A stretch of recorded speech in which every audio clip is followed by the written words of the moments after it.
Dios y Padre nuestro, bendito alabado sea tu santo nombre por siempre. Dios de misericordia, Dios de amor, pero también Dios de justicia. A ti, Señor, te clamamos en este momento. Rogamos ante ti para que tu Santo Espíritu, Señor, mueva nuestros corazones, los de todos aquí presentes, y quienes puedan escuchar más tarde este mensaje, para que nos animemos unos a otros, Señor, para que seamos fortalecidos por medio de tu palabra, para que, Señor, vivamos en la esperanza de aquel día que tú tienes preparado para todos nosotros, para aquellos que están velando y estando firmes en la fe, en la sana doctrina, Señor. Te pedimos, Señor, que toque también nuestros oídos, que sean abiertos, que podamos escuchar y poner por práctica cuanta palabra aquí tuya sea dicha. Te lo pedimos en el santo nombre de tu Hijo Jesús. Amén. Siéntense, hermanos. Más que abrir Biblias, hoy lo que les quisiera pedir es que tuviesen un lapicito a mano, ¿ok? Sí, algo difícil, ¿verdad? Porque el tema que tengo para hoy y que va a tener varios segmentos en diferentes exposiciones en un futuro, pues tienen que ver con un título que es Los tiempos del fin. Pero el que hoy se va a decir es el de la herejía destructora o una herejía destructora. Para esto yo tengo todos los versículos bíblicos en los cuales voy a irme fundamentando. Son bastante insuficientes, por lo tanto no puedo perder el tiempo de decirle busquen, etcétera, sino que yo mismo se los voy a estar leyendo. Amén. Lo primero que vamos a leer está en 2 de Pedro, capítulo 2, verso 1 y 2, y dice así: pero hubo también falsos profetas entre el pueblo, como habrá entre vosotros falsos maestros, que introducirán encubiertamente herejías destructoras, y aún negarán al Señor que los rescató, atrayendo sobre sí mismo destrucción repentina. Y muchos seguirán sus disoluciones, por causa de los cuales el camino de la verdad será blasfemado. Amén. Claramente esta lectura que acabo de hacer, estos dos versículos, pues nos hablan acerca de falsos profetas, falsos maestros y de herejías destructoras. Y también nos advierten de que muchos serán engañados, que habrá divisiones, disoluciones, y el camino de la verdad, o sea, el camino de Dios, la santa palabra de Dios, será blasfemada. Una herejía es una falsa doctrina. Eso es lo que es una herejía, en pocas palabras. Es completamente contraria a la palabra de Dios. Y hoy más que nunca nosotros todos estamos rodeados y plagados por todos los medios de comunicación masiva que hoy existen. Estamos plagados de falsas doctrinas que intentan dividir y blasfemar la palabra de Dios. Dividen a los hermanos de las diferentes denominaciones, le ofrecen pajaritos, le hacen muchos cuentecitos y fábulas para atraerlos, pero no es más que para buscar disolución. En esta oportunidad, específicamente me quiero referir a, dentro de lo que serán claramente las prédicas que ya le decía acerca de los tiempos del fin, a un hecho que nos muestra la desesperación de Satanás, de cómo está activo y presente ahora mismo en muchísimas prédicas que escuchamos, y cómo él está intentando robar la divina esperanza del rescate de la iglesia de Cristo.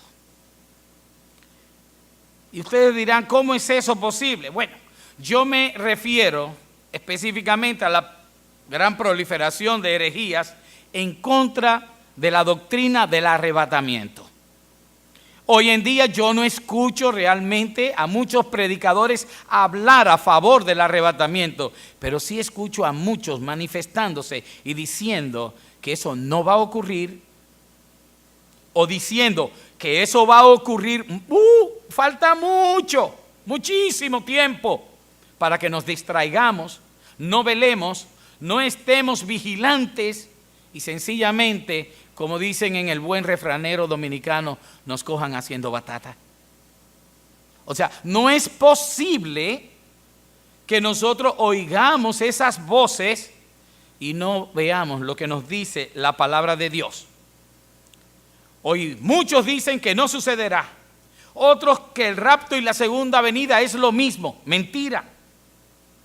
Y otros que dicen que eso ocurrirá luego de la gran tribulación, por lo cual están poniendo que tanto los impíos como los que son los santos de la iglesia del Señor padecerán por igual la gran tribulación. Mentira también. Yo voy a tratar en estos minutos que vamos a tomar esta noche de ver cómo puedo explicar esta primera parte. Y me voy a dedicar casi exclusivamente a lo que es la herejía destructora y no tanto a los conceptos de diferenciar lo que es el rapto de la segunda venida. Eso vendrá en una ocasión posterior. Lo primero es que el rapto o el arrebatamiento podríamos definirlo como la bendita esperanza que tenemos los creyentes de que el Señor Jesucristo vendrá por su iglesia. Y esto ocurrirá antes de que sobrevengan los juicios de Dios sobre las naciones. Eso es. El rapto es eso, en una definición como muy clara, ¿verdad? No hay que buscar mucha teología para esto, sino clarito. La bendita esperanza que tenemos los creyentes de que el Señor Jesús, Cristo, vendrá por su iglesia antes de que sobrevengan los juicios de Dios sobre todas las naciones. Es un evento completamente diferente a la segunda venida de Cristo, en donde vendrá, en la segunda venida, Él vendrá con sus santos y con sus ángeles aquí, y va a traer juicio, mientras que en el otro, claro está, para que pongamos que es esa diferencia, pues sencillamente Él viene, no toca suelo, sino viene al encuentro de la iglesia, a la cual sale a recibirle en las nubes. Son eventos diferentes, en épocas diferentes, manifestados en épocas diferentes. En la segunda, pues sencillamente el Señor traerá juicio y condenación a los impíos y a las naciones. Y va a derramar las copas de su ira. Y estarán ahí sonando las trompetas y los ángeles. Y cada ángel viene con una nueva plaga o un nuevo juicio de Dios. Y ustedes ven cómo se van manifestando uno por uno. Y eso dice que va a ser una época de una tribulación tan grande como jamás ha existido ni existirá en un futuro. O sea, no hay parangón para uno poder comparar uno con el otro. Es imposible. Si podemos ver y dictaminar cuándo se inicia esta doctrina, en realidad se inicia con el mismo Jesucristo. Jesucristo en un momento dice en Juan 14, no se turbe vuestro corazón, creéis en Dios, creed en mí también. En la casa de mi Padre muchas moradas hay. Si así no fuera, yo os lo hubiera dicho. Voy pues a preparar lugar para vosotros. Y si me fuere y os preparare el lugar, vendré otra vez y os tomaré a mí mismo, para que donde yo estoy, vosotros también estéis. Y sabéis a dónde voy y sabéis el camino. El Señor le oferta ahí, ¿a quiénes? A sus discípulos les está diciendo claramente, hay moradas. Luego en Apocalipsis vemos que dice, alégrense, moradores del cielo. ¿Hay quiénes son los moradores del cielo? Los que se fueron, los que están viviendo en el cielo, pero dirán, no, pero son los ángeles los moradores del cielo. No, los ángeles forman parte del sistema celestial, no son moradores como tal. No están en esas moradas que el Señor fue a preparar. Y cuando en Apocalipsis, ya en los últimos capítulos, habla de moradores del cielo, luego de la batalla de Miguel y Lucifer, donde es lanzado él con todos sus ángeles a la tierra, dice, alégrense moradores del cielo, porque el que los acusaba ya no está aquí, sino que ha sido lanzado a la tierra. Ahora, pena de los que están en la tierra y de los mares, porque Satanás sabe que le queda poco tiempo. Digo, parafraseando estoy, pero claramente hay una bendición para unos que ya estaban, cuando los juicios de Dios se estaban realizando, ya estas personas habían ido a morar al cielo, moradores del cielo. Bueno, luego de Jesús indicar a esto, pues el apóstol Pablo le da una revelación a la iglesia y todos la conocemos, que está en Primera de Tesalonicenses.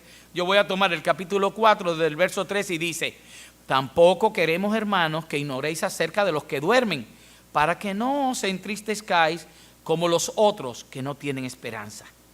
Porque si creemos que Jesús murió y resucitó, así también traerá Dios con Jesús a los que durmieron con él. Por lo cual os decimos esto en palabra del Señor, que nosotros que vivimos, que habremos quedado hasta la venida del Señor, no precederemos a los que durmieron, porque el Señor mismo, con voz de mando, con voz de arcángel y con trompeta de Dios, descenderá del cielo, y los muertos en Cristo resucitarán primero. Luego nosotros, los que vivimos, los que hayamos quedado, seremos arrebatados juntamente con ellos en las nubes para recibir al Señor en el aire. Y así estaremos siempre con el Señor. Por tanto, me encanta esta parte, oigan bien, alentaos los unos a los otros con estas palabras. Si ustedes analizan ese mensaje, esos 5 versículos que Pablo no habla en la primera carta de los tesalonicenses, Pablo habla de esperanza, de ser arrebatados, tomados, transferidos, cambiados de lugar por el Señor mismo, de ser llevados en los aires a las nubes para recibir allá en el aire al Señor. Y dice, y estar eternamente con Él, eternamente con el Señor. Y es interesante, como les marqué ahorita, observar que dice que al final nos alentemos unos con otros, con estas palabras. Alentar, ¿qué es alentarse? Animarse, exacto. Anímense unos con otros. Miren qué mensaje más lindo. Seremos atribulados, pasaremos por la prueba. No es eso lo que dice.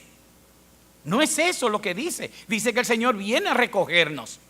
¿Quién se va a estar alentando si vamos a padecer? Yo creo que ninguno. Quizás 2 enfermos masoquistas puedan alentarse. No sabes lo bueno que va a estar, que vamos a sufrir. No, los cristianos no. Los cristianos le huimos a estas cosas. Le tememos a estas cosas, a los juicios de Dios. Y esperamos irnos con Él.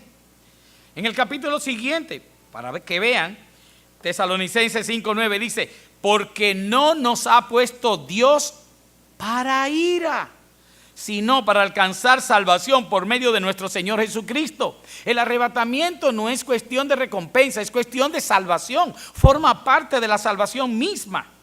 Él nos salva de la ira que iba a acontecer sobre las naciones, sobre los pueblos impíos, sobre todos aquellos que han vivido en la carne y se han olvidado de vivir en el Espíritu.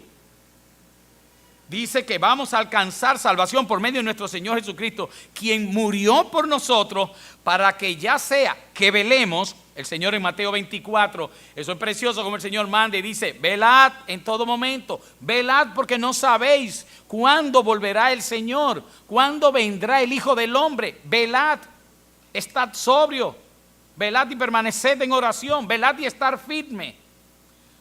Si ustedes buscan las veces que dice velad, bueno, eso es sorprendente, pero ok. Pero más que nada, vuelvan y vean otra parte muy interesante. Y dice, por lo cual, animaos unos a otros y edificaos unos a otros, así como lo hacéis. Cuando a mí me dicen animaos, eso es como que me digan ¿cómo? Anímate. ¿Qué es lo que me están diciendo? Alégrate.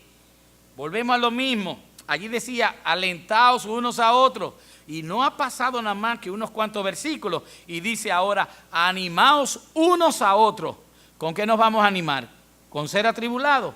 ¿Con pasar por prueba? Imposible, ¿verdad, hermano Vinicio? Imposible. Entonces, aún más, y edificaos unos a otros, así como lo hacéis. El mismo tema, hablando lo mismo del rapto. Y nos dice el por qué. El por qué debemos estar alegres, alentándonos. Dice, porque vamos a ser librados de la ira de Dios, de ese momento de prueba, de ese momento malo. Esa exhortación de animarse y edificarse es en la esperanza de ese evento tan grandioso que va a ocurrir. Pero lo grande no es que va a ocurrir y uno lo tenga que ver como, Dios sabe cuándo. El día y la hora. Nadie lo conoce, solo el Padre. El día y la hora. Pero los arbores de los tiempos nos están diciendo que es muy, muy pronto. Recordemos también en la carta de los Romanos, Pablo vuelve y reafirma lo que le había dicho en Romanos 8:1 y dice: ahora pues, ninguna condenación hay para los que están en Cristo Jesús, los que no andan conforme a la carne, sino conforme al Espíritu. ¿Qué les dice? Esa es la esperanza. ¿Cómo vamos nosotros a pasar por prueba, aflicción, por la condenación, por los juicios de Dios, condenando al mundo y a las naciones impías? ¿Qué es lo que va a ocurrir en la gran tribulación? Esta esperanza de que no vamos a tener condenación ninguna, es la que debe servirnos a nosotros para estar verdaderamente animados, como dice Pablo, alentándonos unos a otros, edificándonos unos a otros. Pero es lo que Satanás con sus herejías intenta en este tiempo actual quitarnos, mintiéndonos, entreteniéndonos con evangelios light, evangelios de prosperidad, de falsa prosperidad, muy positivos según las corrientes del mundo, súper positivos, para animar a las personas y que se sientan bien. Evangelios hechos a la medida de los públicos que asisten a muchas iglesias pseudocristianas.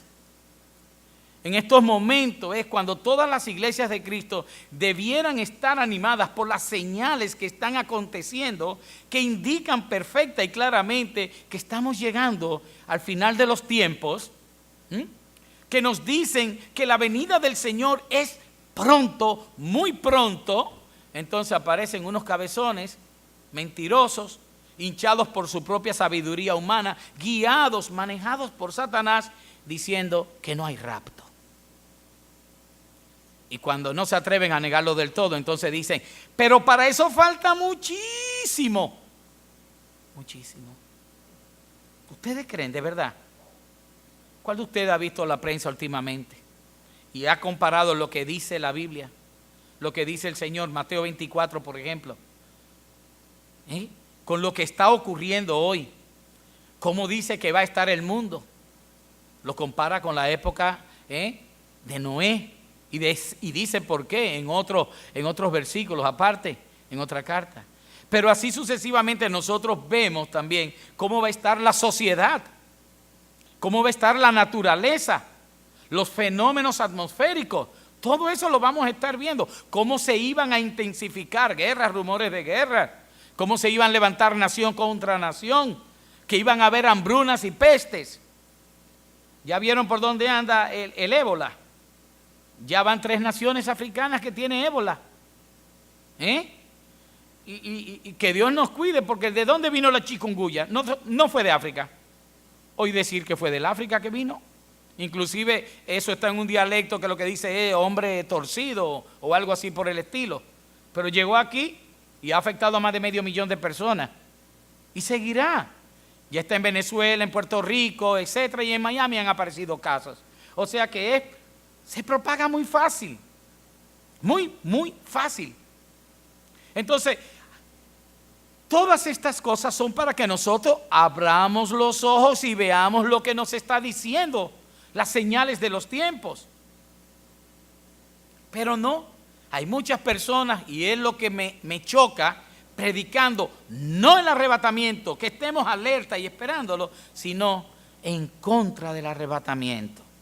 De esta manera esperan que la iglesia esté desprevenida y no vele, que no esté en guardia, que no ore para no caer en tentación, como dice el Señor, ni que se santifique y que no atienda las señales de los tiempos. Y venga entonces el Señor, como sí dice Él, que vendrá como ladrón en la noche, y ya será tarde. Hermanos, la proximidad del rapto es algo inminente y es certísima. Ya no podemos negarlo. La Biblia nos dice que tanto el día y la hora, pues nadie la conoce, y solo el Padre. Pero también vuelvo y les digo que las sazones de los tiempos dan claramente la referencia de cuándo ocurrirá. Jesús nos advierte: velad pues, porque no sabéis a qué hora de venir nuestro Señor. Pero luego de eso, en la misma Tesalónica, en Tesalonicenses 5, 1 al 11, el mismo Pablo es muy categórico y dice: acerca de los tiempos y de las ocasiones no tenéis necesidad, hermanos, de que yo os escriba, porque vosotros sabéis perfectamente que el día del Señor vendrá así como ladrón en la noche. Que cuando digan paz y seguridad, entonces vendrá sobre ellos destrucción repentina. Sobre aquellos que están diciendo paz y seguridad, claro está. Como los dolores a la mujer encinta, y no escaparán. Mas vosotros, hermanos, y ahí está haciendo completamente una separación, o sea, ustedes son otra cosa. Dice, no estáis en tiniebla, para que aquel día os sorprenda como ladrón.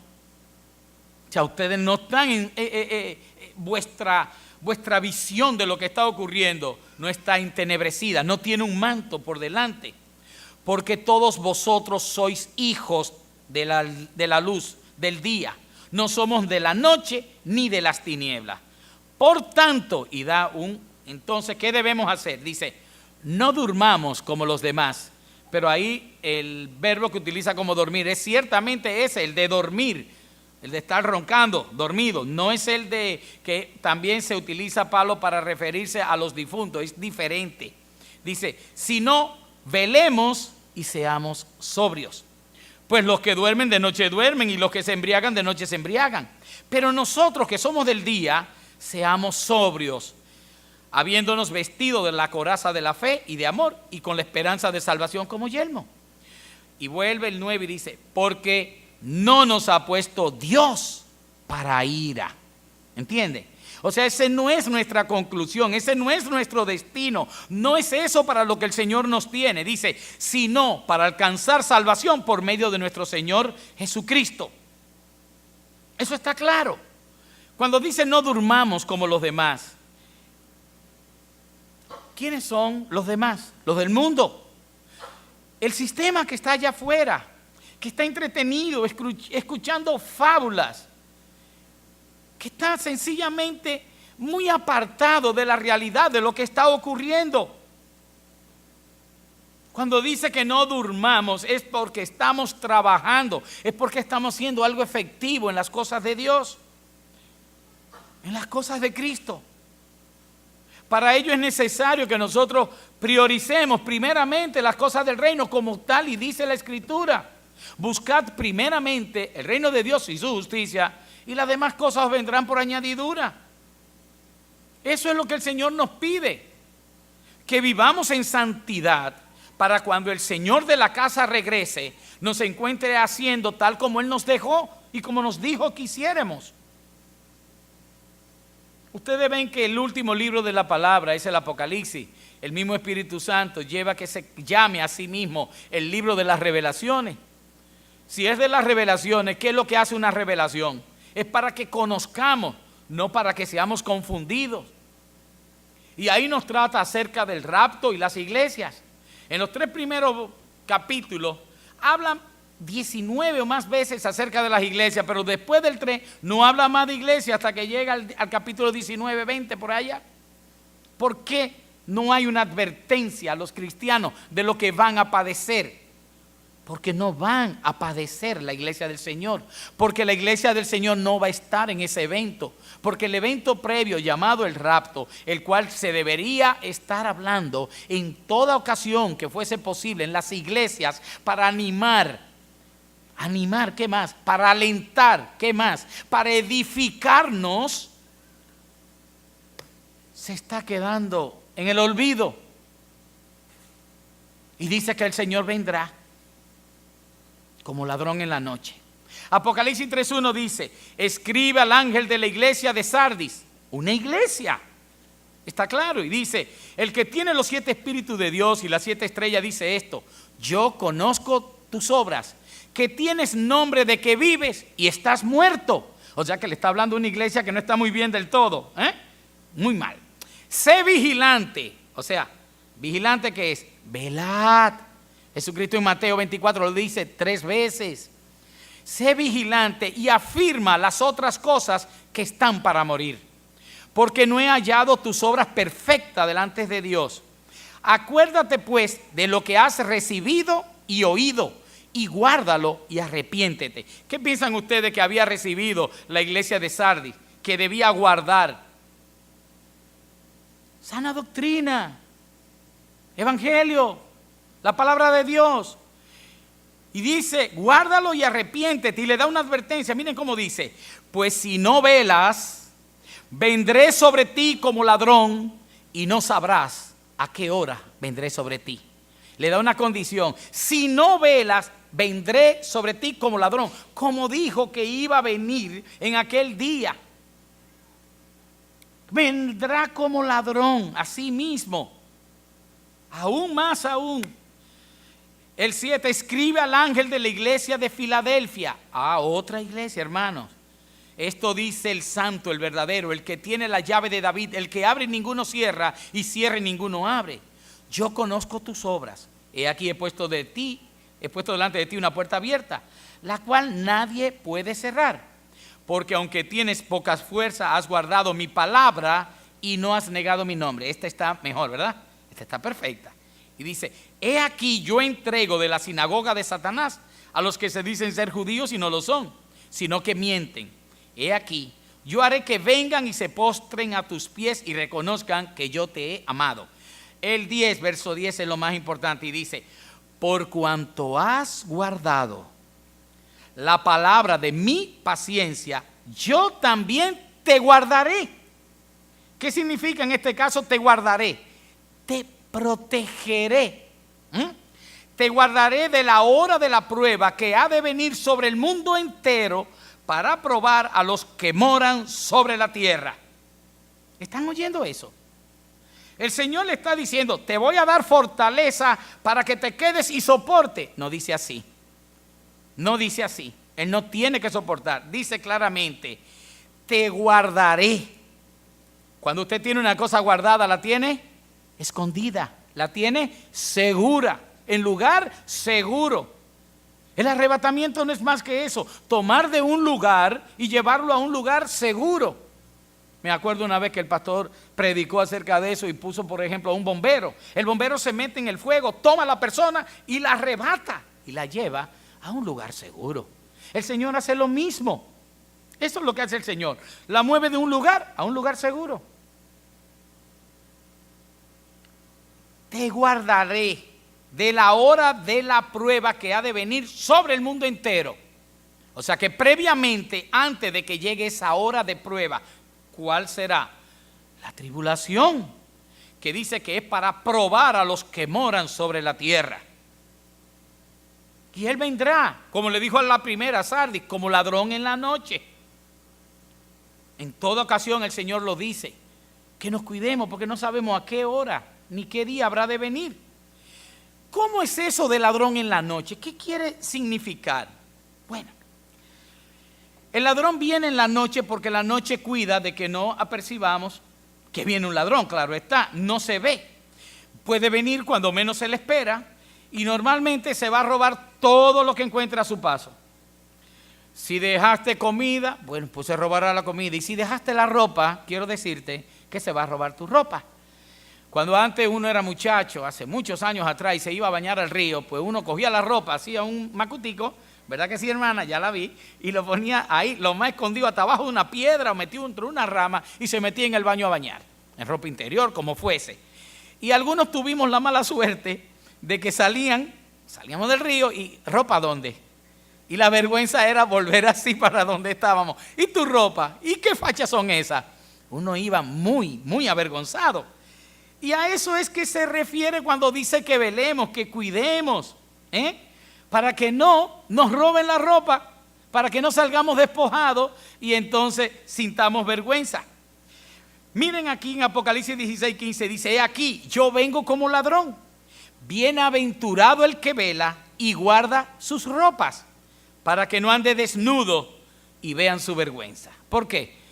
Porque el que vela no lo sorprende el ladrón. Por eso dice, el que guarda su ropa, el que la tiene a resguardo, escondida, bien cuidada. Así nos tendrá el Señor para cuando venga el ladrón, cuando venga el momento de la prueba, pues sencillamente no vamos a estar aquí. Lucas 12:39 dice: pero sabed esto, que si supiera el padre de familia a qué hora el ladrón habría de venir, velaría ciertamente y no dejaría minar su casa. Estamos viendo aquí un denominador común. Y todo es velar estar atento, ¿verdad? Alertas, pero es velad, velad, velad. Eso es todo lo que dice. Pero lo que aquí se vela no es más que una atención espiritual. No es de otra manera. Velaría ciertamente y no dejaría minar su casa. ¿Por qué? Porque si yo estoy en mi casa ahí despierto, oye, no hay ladrón que me pueda forzar una puerta. Imposible. En este caso no era forzando la puerta, iban y le hacían un hoyo en las paredes de adobe, paredes de barro, y eso es minar. Minar es hollar. Hacían un hoyo y entraban por un hoyo a la puerta. Eso era lo que hacía. Entonces dice que el que vela no le roban la ropa. Que bienaventurado el que está velando su casa. ¿Por qué? Porque el ladrón no va a llegar y la va a minar y le va a hacer daño. Es claro. El Señor que nos está diciendo, hermano, está velando para que no nos robe, para que no venga y nos deje desnudo o nos haga daño en la casa. Dice Lucas 21, y sé que hay muchas lecturas, pero todas ellas son necesarias. Es el relato paralelo a Mateo 24. Dice, velad pues, otra vez velad, Dios mío. Debíamos haberle cambiado el título y haberle puesto velad, pero amén. Velad pues en todo tiempo orando, que seáis tenidos por dignos de escapar de todas estas cosas que vendrán y de estar de pie delante del Hijo del Hombre. Escapar no es fortalecernos para estar nosotros presentes cuando aconteciesen todas esas cosas que el Señor estaba diciendo para el final de los tiempos. Es escapar, no estar presente ahí. Pero para eso dice que debemos velar para que seamos tomados como dignos. ¡Wow! Como dice. Pablo dice también, no durmamos como los demás, sino que velemos y estemos sobrios. Miren, debemos estar atentos en mantener viva y activa lo que es nuestra relación con Dios, ahora más que nunca. Esa relación debe estar regida en santidad, orando para estar firmes en el Espíritu, como dice, y así no caer en tentaciones de la carne, ya que la carne es débil, lo dijo nuestro Señor. Debemos estar preparados, la iglesia y cada uno de nosotros, para que cuando Cristo venga, podamos irnos con Él. Porque el que se quede de verdad que lo va a lamentar.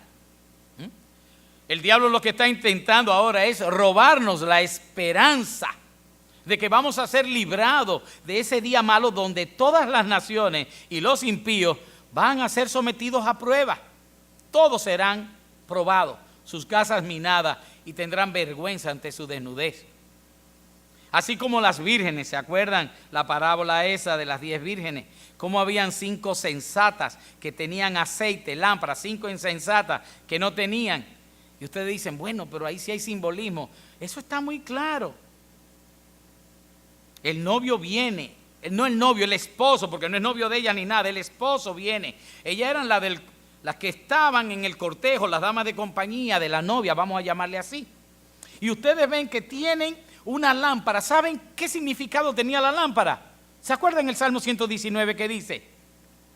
Lámpara es a mis pies tu palabra. Las 10 tenían lámparas, pero solamente 5 de ellas tenían aceite y las otras no. ¿Y el aceite qué es? El Espíritu Santo. Tú no haces nada con tener la palabra del Señor si no obras por medio del Espíritu Santo en las cosas que el Señor quiere que tú estés trabajando. No tiene nada. Asimismo les digo, no importa que estemos en la iglesia y seamos miembros de la iglesia, si no estamos atendiendo las cosas que el Señor nos pide que hagamos, para cuando llegue el Señor, el amo de la casa, nos encuentre haciéndolas, va a haber problema.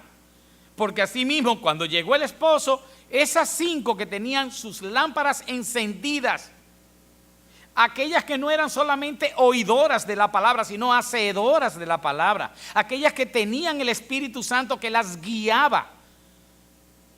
Perfectamente dijo el Señor, ¿de qué sirve que tú tomes una lámpara encendida y la pongas debajo de un almud?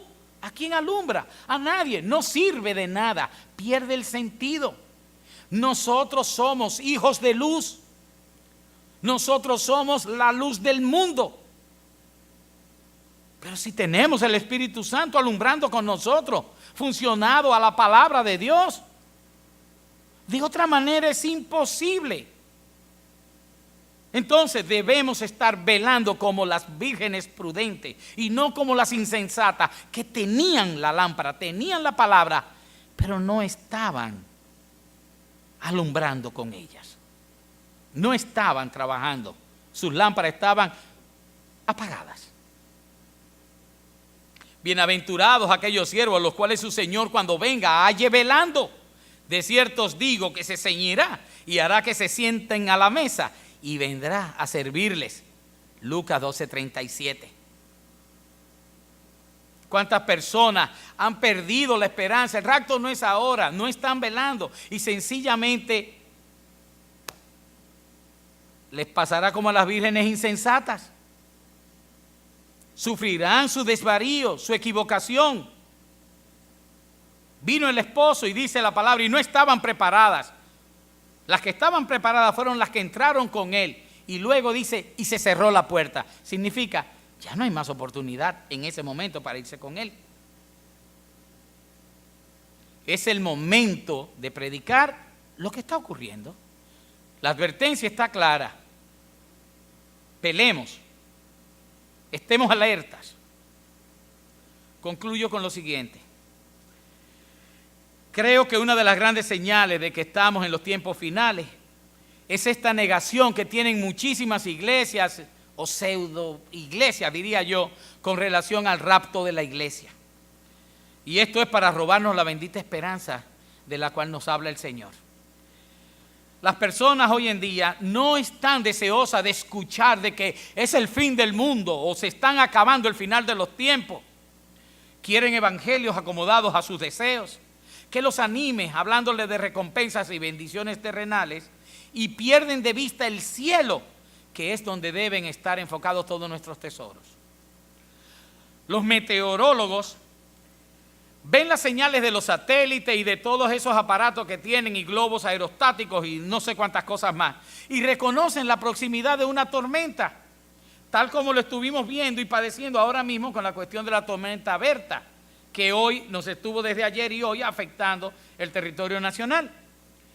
Y se puede dar aviso muchos días antes de que iban a llegar vientos de 85 kilómetros sostenidos y hasta ráfagas de 110, y que los aguaceros iban a ser en el pluviómetro de tantos milímetros de lluvia, etc. Y ellos dan esos avisos y dividen las zonas aquí y dicen alerta amarilla, alerta verde, alerta roja. ¿Para qué? Para que la gente corra a guarecerse, para que la gente busque protección, para que se prepare ante ese evento, ese fenómeno atmosférico. ¿A fin de qué? De que el mismo no le pase por arriba, ¿verdad? Ok.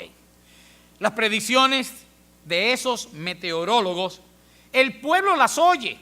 Inclusive aquí hubieron zonas que la gente fue sacada de su casa y llevada a otro lugar seguro y no hubo ningún inconveniente. Así lo hicieron. Oyen a hombres para salvar sus vidas y sus pertenencias. Pero hoy hay predicadores, hombres de Dios, que están dando avisos continuamente de que estamos en la recta final, de que los tiempos están llegando a su final, que el Señor viene, que Cristo viene y que debemos estar listos para irnos y recibirles en las nubes. Y no escuchan y están poniendo a riesgo no tan solo su vida carnal, sino su espíritu por toda la eternidad. No quieren velar, no quieren estar sobrios, vigilantes, prestos, sirviendo en las cosas de Dios como Él nos ha mandado a hacer. Yo les puedo decir, hermano mío, que ciertamente viene algo más grande que una tormenta, que un terremoto, que un tsunami, que un huracán. Lo que se avecina es que Cristo viene por su iglesia, por los que están velando en ella, por los que son prudentes como esas 5 vírgenes, por los que tienen sus prioridades bien definidas y entre ellas en primer término a Dios, el reino de Dios y su justicia. Cristo viene y es algo inevitable, innegable. Las señales lo están indicando así. Y nosotros No estamos en tinieblas, porque la palabra de Dios es lámpara y es lumbrera en nuestro camino. Y nos dicen que procuremos estar firmes y velando en estos momentos. Solo me resta en esta primera entrega acerca de lo que es el rapto decirles a todos que despierten, que no durmamos como los demás, sino que velemos y estemos sobrios. Cristo viene pronto por su iglesia y nosotros debemos recordar que los cristianos no estamos esperando la segunda venida de Cristo. Nosotros lo que estamos esperando como el siguiente suceso de nuestras vidas es la gloriosa venida de Jesús en las nubes para arrebatar a lo suyo, para encontrarse con su iglesia, con lo cual nos va a librar del día malo. Amén. Vamos a orar. Gracias, Padre, por poder exponer este mensaje tuyo. No es un mensaje muy hermoso para muchos, pero es real, Señor. Y eres tú quien nos lo dice. 3 veces mandas en Mateo 24, velad, estad firmes, velad y orad. Así le pediste también en ese momento crucial tuyo a aquellos que te acompañaban en el monte de Getsemaní, Señor, cuando ibas a orar, le dijiste a ellos, velad y orad conmigo. Y no pudieron, Señor. Su carne era débil y se durmieron, Padre. Yo te pido que nos dé la fortaleza de tu Santo Espíritu para que en este momento, Señor, en el que estamos escuchando tu palabra que nos dice que velemos, que estemos despiertos, sobrios, firmes, pues, Señor, no seamos débiles en nuestra carne y nos durmamos como los demás. Ayúdanos, Señor, a tomar en serio esta tu palabra y ver, Padre, que